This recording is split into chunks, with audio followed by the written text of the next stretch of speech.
करेंगे मुजफ्फरनगर का, जहां पर प्रबुद्ध जन सम्मेलन का आयोजन हो रहा है। मुख्यमंत्री योगी आदित्यनाथ उसमें सभी को संबोधित कर रहे हैं।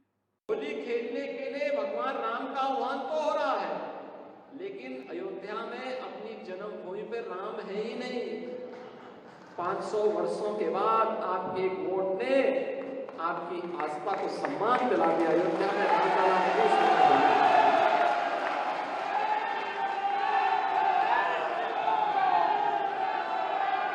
आपका वोट गलत हाथों में जब जाता था तो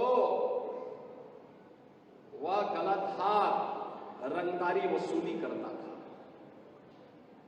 लेकिन एक वोट सही हाथों में गया,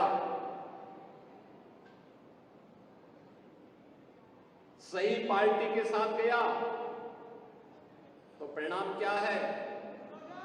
अब रंगदारी नहीं, अब पीएम स्वनिधि योजना के माध्यम से स्ट्रीट वेंडर और व्यापारियों के लिए भी लोन के रास्ते खुले हुए हैं। एक बार नहीं, 2 बार नहीं, 3 बार नहीं, यूपी के अंदर अब तक 18 लाख स्ट्रीट वेंडर को पीएम स्वनिधि योजना में ऋण की सुविधा उपलब्ध हुई है। 18 लाख लोगों को। बहनों और भाइयों, एक वोट की कीमत आपको समाज को बताना है, इसलिए बताना है। जो चर्चा है एक तरफ, जिसके बारे में भी डॉक्टर संजीव बालियान ने भी चर्चा की है, एक तरफ फैमिली फर्स्ट है और दूसरी तरफ नेशन फर्स्ट है। मोदी जी के नेतृत्व में नेशन फर्स्ट की बात होती है, देश पहले, और इंडी गठबंधन के साथ जुड़े हुए लोगों के लिए परिवार पहले है।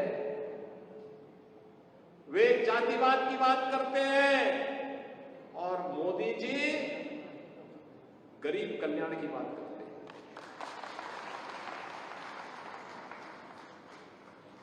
वे तुष्टीकरण की बात करते हैं, मोदी जी कहते नहीं, हमें संतुष्टि पे ध्यान देना होगा। सबका साथ, सबका विकास, यही अंतर है जो मोदी जी को अन्य नेताओं की तुलना में अलग पहचान दिलाते हैं और भारतीय जनता पार्टी एनडीए गठबंधन को एक अलग पहचान दिलाते हैं। और उसी पहचान को जन जन तक पहुंचाने के लिए आपको जाना है, जिसके लिए हम लोग आए हैं कि आपके पास मोदी जी की गारंटी है। मोदी जी की गारंटी, मोदी की गारंटी का मतलब 12 करोड़ किसानों को प्रधानमंत्री किसान सम्मान निधि।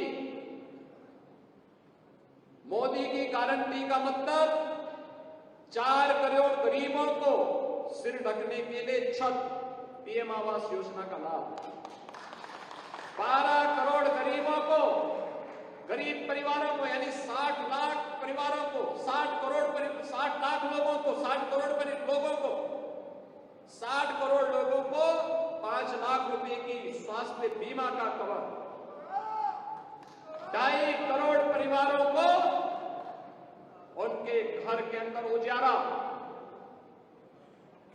10 करोड़ गरीबों को प्रधानमंत्री उज्ज्वला योजना में फ्री में रसोई गैस का कनेक्शन। मोदी की गारंटी का मतलब हर बेटी और हर व्यापारी को सुरक्षा। नहीं तो पश्चिमी उत्तर प्रदेश में 2017 के पहले हम आते थे। मुझे याद है कपिल देव अग्रवाल जी के सभा में ही मैं आया था 16 में, और मैं आया था उस समय चुनाव प्रचार के लिए। क्या स्थिति थी उस समय, क्या तनाव का माहौल था। मैंने कभी ये तनाव के माहौल में आप लोग रहते हैं, इस तनाव से मुक्त तो करिए। और मैं धन्यवाद दूंगा कि मुजफ्फरनगर वासियों को उन्होंने उस आह्वान के साथ जुड़ करके प्रधानमंत्री मोदी जी के नेतृत्व में विश्वास किया और उत्तर प्रदेश में भी भारतीय जनता पार्टी की सरकार लाने में अपना आशीर्वाद दिया। 2014, 2017, 2019, 2022 ये लगातार आपका आशीर्वाद मिला। तो मुजफ्फरनगर लोकसभा सीट में ही, सरथना में ही प्रदेश का पहला स्पोर्ट्स यूनिवर्सिटी बन रहा है, वर्ल्ड क्लास यूनिवर्सिटी बन रही है। अब किसी बेटी पारुल चौधरी को अपनी प्रैक्टिस के लिए दुनिया के अंदर नहीं, बल्कि इसी लोकसभा सीट में उनको अपनी प्रैक्टिस करने का एक अवसर प्राप्त होगा, एक मंच प्राप्त होगा।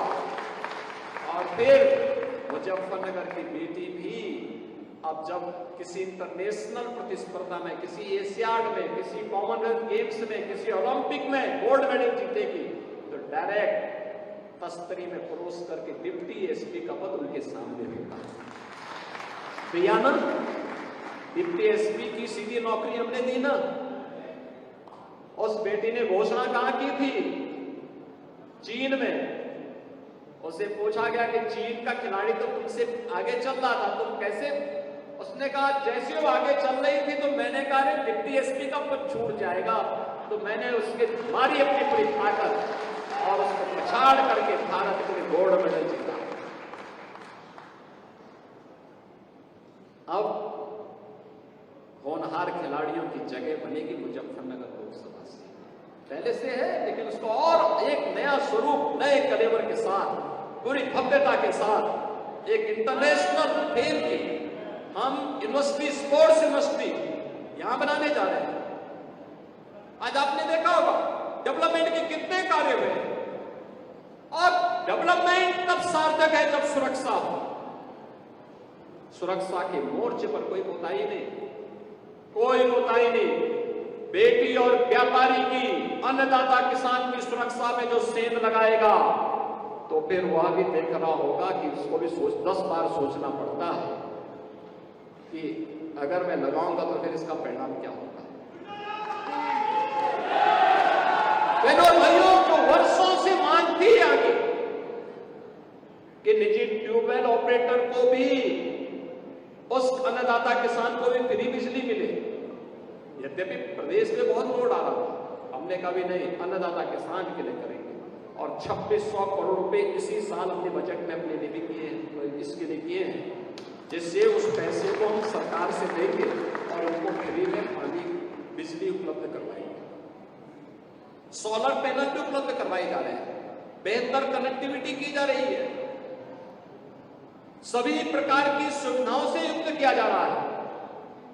और इसीलिए मोदी जी के आने के बाद पूरे देश के अंदर हम एक नए भारत का दर्शन कर रहे हैं। एक नया भारत, इस नए भारत के बारे में दुनिया के मन में सम्मान का भाव जगा है। आज भारत के पासपोर्ट की कीमत दुनिया के अंदर बढ़ी है, भारत की सीमाएं सुरक्षित हुई हैं, देश के अंदर नए नए संस्थान स्थापित हो रहे हैं। भारत एक सही दिशा में आगे बढ़ चुका है, एक नया भारत जिसमें सुरक्षा भी है तो समृद्धि भी है, जिस नए भारत में आजीविका भी है तो आस्था भी है। आप सोचो, क्या अयोध्या में राम मंदिर का निर्माण ये सपा बसपा और कांग्रेस के लोग करा पाते क्या? आप में से कितने लोग अयोध्या गए दर्शन करने के लिए? पूरा मुजफ्फरनगर ही जा चुका है। आप मुझे बताइए, अब तो नई अयोध्या के दर्शन हो रहे हैं ना, अब तो अयोध्या अच्छी लग रही है ना। आप सोचो, पिछले 2 महीने के अंदर अयोध्या में 1.5 करोड़ से ज्यादा श्रद्धालुओं ने दर्शन किया है, और देश के अंदर से अलग अलग क्षेत्रों से, यानी इतनी बड़े पैमाने पे लोग आ रहे हैं और सुगमता से दर्शन हो रहे हैं। सड़कें वहां चौड़ी हो गई, भव्य राम मंदिर का निर्माण हो गया, रामलला विराजमान हो गए। नहीं तो सब सपना था। आपके पूर्वजों ने इस धरोहर को बचाए रखने के लिए अपने संबोधन के साथ ही राम राम जोड़ दिया।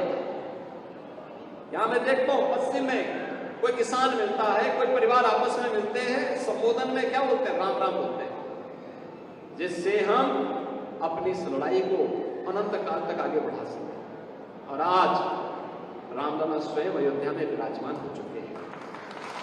क्या ये संभव था क्या ये पिछली सरकारें कर पाती क्या? उन्होंने कर्फ्यू दिया, उन्होंने अराजकता दी, उन्होंने आस्था के साथ खिलवाड़ किया, उन्होंने बेटी और व्यापारी की सुरक्षा में सेंध लगवाई। लेकिन आज एक नए माहौल में हम आगे बढ़ रहे हैं। हमें मोदी जी को तीसरा कार्यकाल देना है, क्योंकि मोदी जी भारत को दुनिया की तीसरी बड़ी अर्थव्यवस्था के रूप में काम कर रहे हैं। अगले 3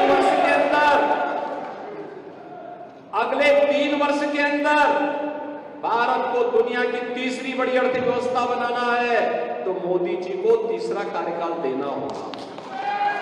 और मोदी जी को तीसरा कार्यकाल देना है तो हमारे प्रबुद्ध जनों को, जो नेतृत्व वर्ग है अपने अपने तबके का, उन्हें अपनी जिम्मेदारी का निर्वहन करना होगा।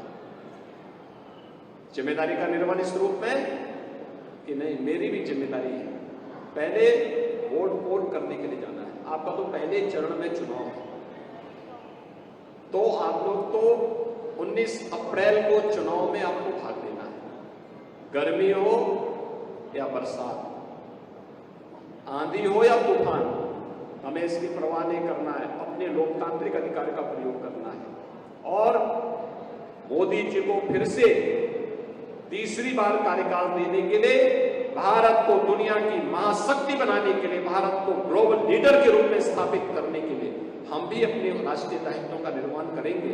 और इसके लिए मोदी जी को तीसरा कार्यकाल, और मोदी जी को तीसरा कार्यकाल तब मिलेगा जब डॉक्टर संजीव बालियान जी यहां से भारी मतों से चुनाव विजयी बना करके जाओगे।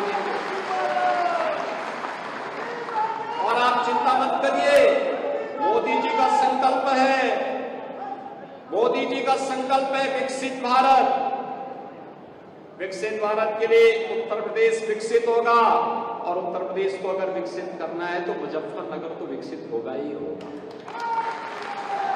उसकी चिंता नहीं करनी है। विकास और सुरक्षा ये सब हमारी जिम्मेदारी है। आपके जनप्रतिनिधिगण, दो तो मंत्री आपके जिले से हैं वर्तमान में, तो ये मंत्री हैं, हमारे विधायकगण हैं, हमारे अन्य पदाधिकारी हैं, सांसद हैं, अन्य महत्वपूर्ण पदों पर बैठे हुए लोग हैं। सभी लोग मिलकर के विकास की प्रक्रिया को आगे जोड़ेंगे। मैं आप सबसे यही आह्वान करने के लिए आज आपके बीच में आया हूं कि फिर से जो देश के अंदर आवाज आ रही है कि फिर एक बार मुजफ्फरनगर की आवाज में बोले थोड़ा, फिर एक बार, अब की बार। सभी लोग सहमत हैं ना?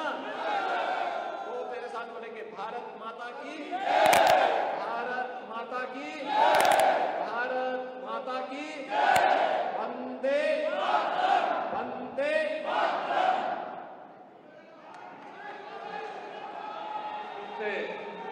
माननीय मुख्यमंत्री जी के आह्वान